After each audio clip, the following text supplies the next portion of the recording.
नमस्कार। माली समाचार हिंदी में आपका स्वागत है। मैं दिनेश माली। भगोड़े संत ने बसाया कैलासा, विवादित स्वामी के डुबकी लगाने का भी दावा, अनुयायी चला रहे हैं अभियान। भगोड़े संत नित्यानंद ने कुंभ नगरी में कैलासा बसाया है।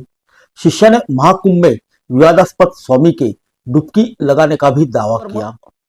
दुष्कर्म अपहरण के केस में नामजद स्वामी नित्यानंद के शिविर में 3 पहर विशेष पूजा आरती और भंडारे का आयोजन किया जा रहा है। आइए जानते हैं विस्तार से। दक्षिणी अमेरिका के इक्वाडोर में अलग कैलासा बसाने वाले भगोड़े स्वामी नित्यानंद ने महाकुंभ में शिविर लगाया है। बलात्कार, अपहरण जैसे संगीन मामलों का सामना करने वाले विवादास्पद बाबा नित्यानंद ने महाकुंभ शिविर में विशेष पूजा आरती और भंडारा चलाया जा रहा है। सोमवार को उनके शिविर कैलासा के लिए नागरिकता अभियान चलाने वाली उनकी शिष्या चित्र बिंदु ने संगम में स्वामी नित्यानंद की डुबकी लगाने का भी दावा किया। खुद को भगवान बताने वाले स्वामी नित्यानंद के अनुयायी महाकुंभ में कैलासा देश की नागरिकता दिलाने के लिए अभियान चला रहे हैं। मेला प्रशासन की ओर से भूमि सुविधाएं न मिलने के बावजूद स्वामी नित्यानंद ने वारागंज में नाग वासुकी के पास किराए पर 3 मंजिला भवन ले लिया है। जनवरी में ही इस भवन में प्रयागराज कैलासा के नाम से शिविर स्थापित किया गया। स्वामी त्र्यंबकेश्वर इस शिविर के संचालक है।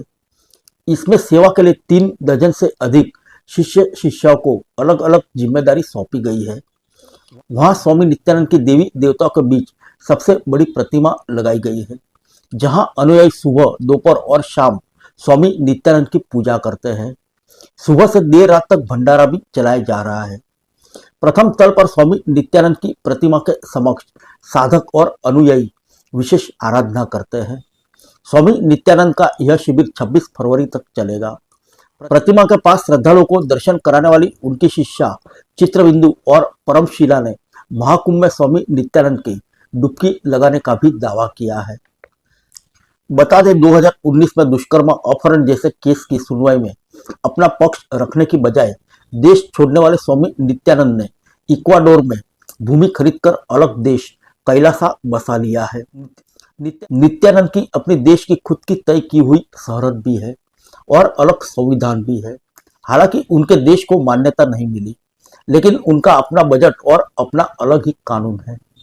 नित्यानंद सबसे ज्यादा चर्चा में तब आए जब 2020 में उनकी एक अश्लील सीडी सामने आई थी।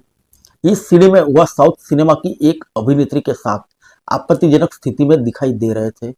इस मामले में उन पर अश्लीलता और धोखाधड़ी का केस दर्ज किया गया था। इस मामले में उन्हें गिरफ्तार भी किया गया था, लेकिन जमानत पर छोड़ दिया गया।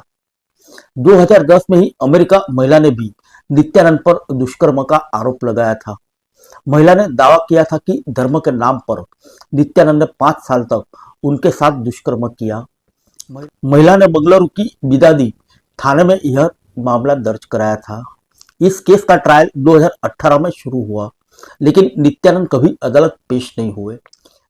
इसी तरह वर्ष 2012 में नित्यानंद पर फिर दुष्कर्म के आरोप लगे।